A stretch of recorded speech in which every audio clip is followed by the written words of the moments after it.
Alright, what's up, ladies and gentlemen? It's Super here, and welcome back to another video. Today we're going to be talking about the big weekend that just passed, EVO. We got some cool announcements. Of course, we got no announcement from NetherRealm Studios, but unless you don't have a Twitter, you would have already known that Ed Boon had confirmed that NetherRealm was not going to be there a few days before EVO. So of course I didn't expect anything, but I'm still getting a lot of questions in the comment section. So I guess you guys don't have a Twitter. What are you guys doing? Twitter's like the best way to go back and forth with anybody who you follow, because I'm on Twitter 24/7. By the way, my Twitter is linked in the description. It's at @lsuper_. Follow me on Twitter. That's the best way that you could interact with me live, because I'm literally always on Twitter. But for you guys who might not have a Twitter, you wouldn't have known that Ed Boon said there was not going to be any announcement at this year's EVO. But we're here to talk about EVO, MK11 Top 8 Finals, and how crazy that was, and some of the cool announcements that were announced at EVO. So before anything, I do want to mention this because it's something that I literally just did yesterday. I created a new YouTube channel, and this YouTube channel is just going to be like a secondary channel where I upload all the little highlight clips that I upload on Twitter and on Instagram and on TikTok promoting my YouTube video on my main channel. I was talking to Waz, who is a really nice guy, up-and-coming YouTuber, Mortal Kombat YouTuber, one of the fastest actually growing Mortal Kombat YouTubers on the scene. You guys should check out his channel.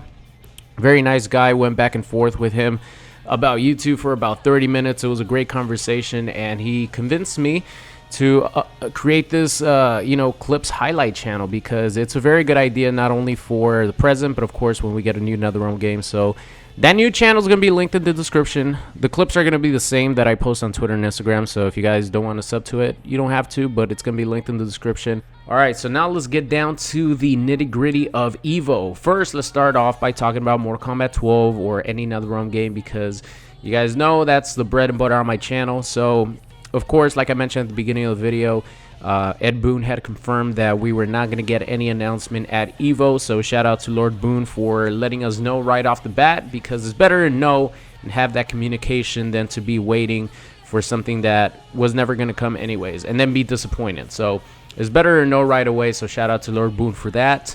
So where does that leave MK12 or another NetherRealm game announcement? Of course, we always knew this from the start.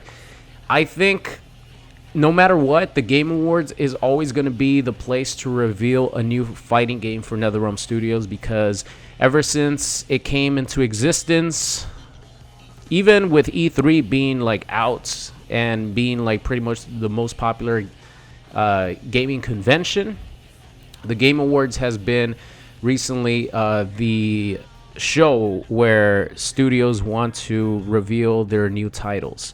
There's a lot of exclusive premieres, and NetherRealm is no exception, because not only have they revealed a bunch of DLC and content during the Game Awards, but of course the legendary reveal of Mortal Kombat 11, where Ed Boon trolled a lot of people for a split second before surprising us with one of the most badass trailers we've ever seen, the Mortal Kombat 11 trailer.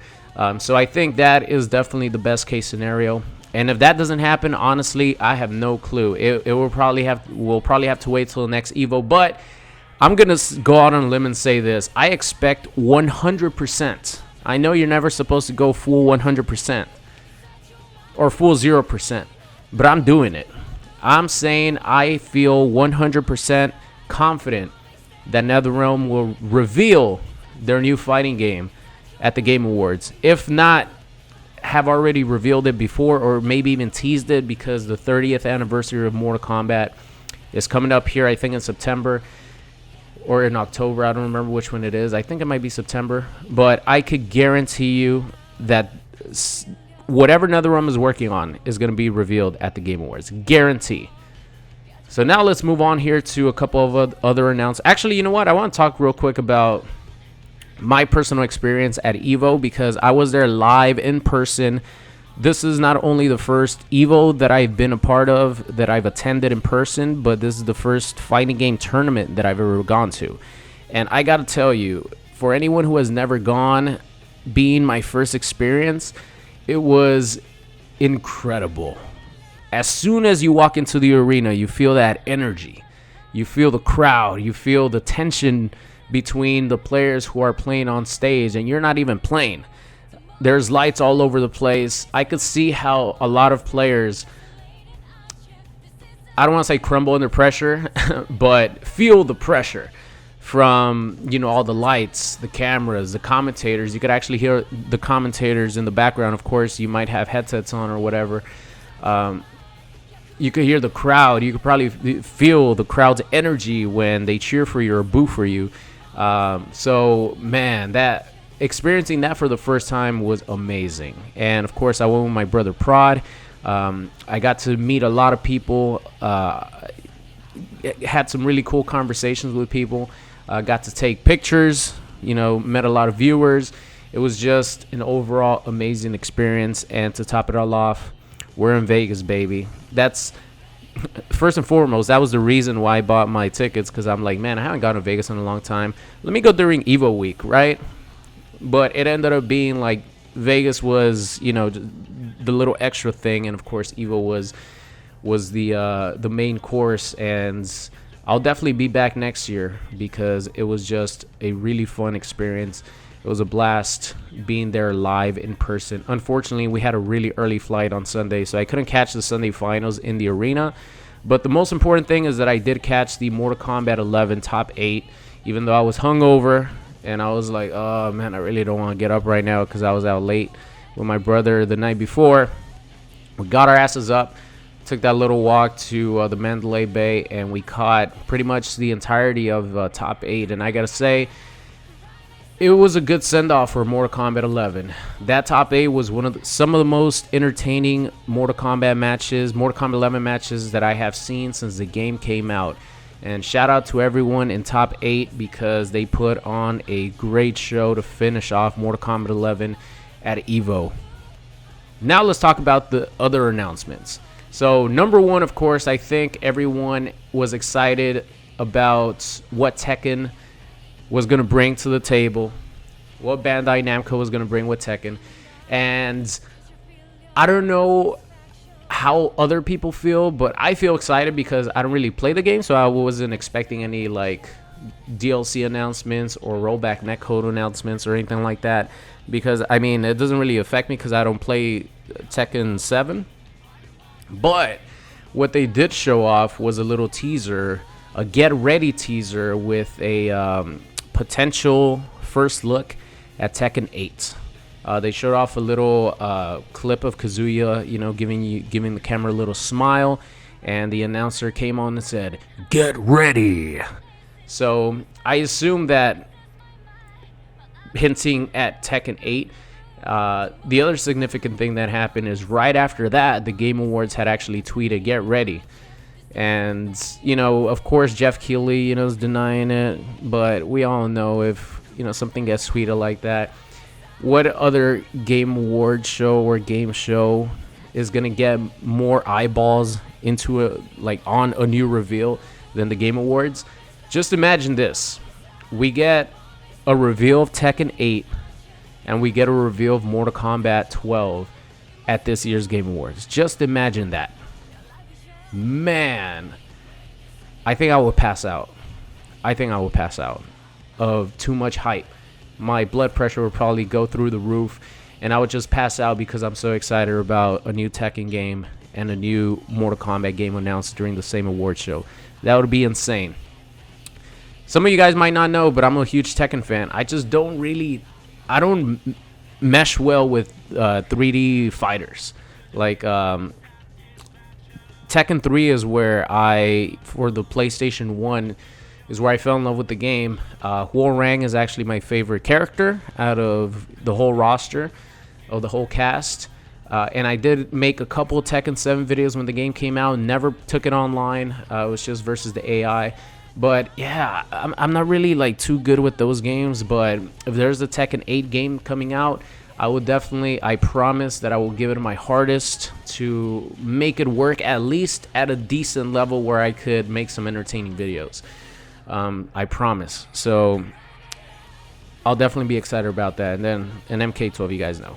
But the biggest announcement for me that came out of EVO, just for me personally, because it's something that's near and dear to my heart, and I'm happy to say that Dragon Ball FighterZ is going to be getting rollback netcode. That was a huge bombshell. I know it's only going to be on PlayStation 5, Xbox Series X, and PC, and then I think there's going to be some improvements, as much improvements as they could make on the PlayStation 4 and Xbox One side. But I gotta tell you, ladies and gentlemen, I am back with Dragon Ball FighterZ. I stopped uploading FighterZ in March of 2021 because I just could not handle the input delay based netcode, because you have to be quick with reactions in Dragon Ball FighterZ, and with that type of delay on your inputs, it was impossible to react to super dashes, to react to dragon rushes. You know, sometimes you would drop your combos because there would be so much input delay that you would input something too slow, too fast. It was just such a pain in the ass, where it made the game unfun to play, and it made creating videos unfun to play. And the last thing that I want to do is force myself to do something that makes me miserable. So I stopped uploading Dragon Ball FighterZ back last year, and I love the game so much. I love it. The game is a dream come true for a Dragon Ball fan. The roster is absolutely amazing. It's amazing. I didn't even get to play Labcoat Android 21 because I had stopped playing the game already. And you guys know how I feel about Android 21. She's one of my favorite characters in the game. So I'm happy to say that once the rollback is implemented into Dragon Ball FighterZ, whenever they come out with that PS5, Xbox Series X, PC update for rollback, I'm on Dragon Ball FighterZ like hair on soap. I'll definitely be playing and uploading again. I'll probably be rusty as hell because people, obviously, you know, whoever still plays the game just loves the game because they've been torturing themselves with input delay based netcode. So I'm going to have to catch up, but I don't expect myself to be as good as I was before. I just want to play the game. I want to play with these characters. I want to one-touch kill somebody with Gogeta, or, you know, do the 100 times Big Bang Kamehameha and just absolutely take somebody's life bar for no reason at all other than doing the special move after 7 levels. It's going to be great. So in my opinion, that was the biggest announcement of EVO, with the implementation of rollback netcode for Dragon Ball FighterZ. Is going to be amazing. So that's it, ladies and gentlemen. That was my experience with EVO. It was an amazing time going with my brother and experiencing what it's like to be part of a fighting game tournament. You know, obviously I didn't participate, but I will say this: if there's a new Mortal Kombat game next year and I really like it and I'm like decent at it, I will probably enter EVO to, you know, play for fun. Because these guys, man, the amount of practice and skill and determination that it takes to get to that level is insane. I don't have that type of discipline. I play 3 hours a week, at most 5 hours a week, and there's no way that I'm going to be practicing even 2 hours a day to actually do decent in a tournament, which is what it takes. You need to dedicate your entire free time to playing specific matchups, to getting as many games in as you can to practice. I definitely don't have that in me, but I wouldn't mind actually competing for fun and just, you know, play until I get eliminated. You know, maybe I go 0-2, maybe I go 1-2, 2-2, who knows. But if I like the game enough next year, if there is a Mortal Kombat 12, whatever, I'll definitely be participating at EVO, and I'll be going back again for sure next year. So thank you so much for watching, ladies and gentlemen. Any other news regarding Mortal Kombat 12 or anything related to NetherRealm Studios, I'll make another video. Thank you so much for watching. I'll see you guys next time. What's going on? It's Super here, and thank you guys so much for watching today's video. I hope you enjoyed it. If you did and you aren't subscribed already, make sure you guys do so. And if you want to see some more, there's videos popping up on the screen right now. So thank you guys so much for watching, and I'll see you guys next time.